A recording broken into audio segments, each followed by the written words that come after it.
This morning I walked into the forest, the stillness reminding me that everything resets, but only if you let it.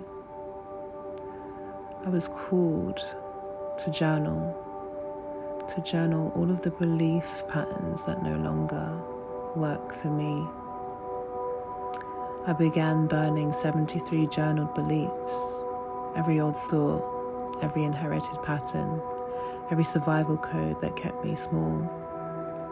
As the paper turned to ash, I felt the release of what was never mine to carry.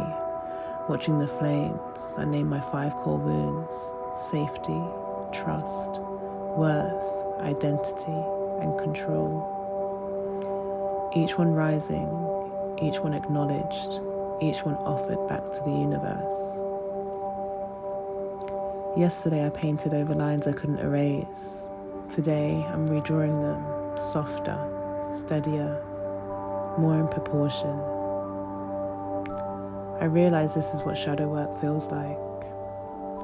Not erasing what was there, but choosing to see it differently, to give it a new shape.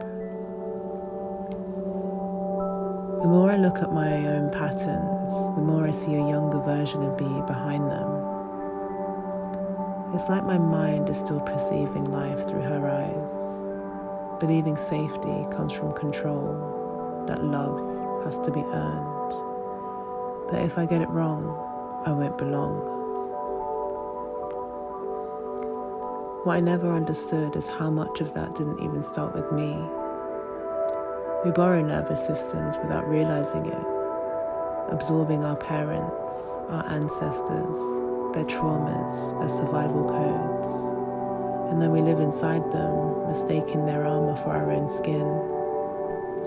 So when I redraw these lines, I'm not just correcting shapes on a canvas, I'm correcting the inherited blueprints I once lived by.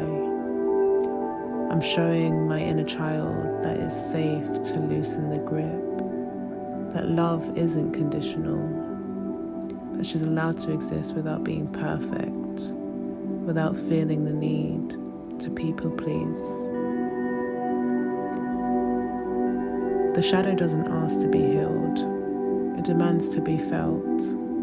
It lingers in the way my body tenses, in the reflexes I didn't choose but inherited. When I sit with it, I notice half of what I call my patterns aren't even mine. They're borrowed nervous systems, copied survival codes that were never meant to last a lifetime. And yet, I've carried them. Armor that belonged to someone else. Weight that was never mine. So when I redraw these lines today, it's not just about proportion, it's about clarity.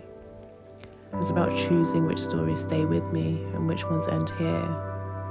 Because healing isn't just a spiral, it's a choice.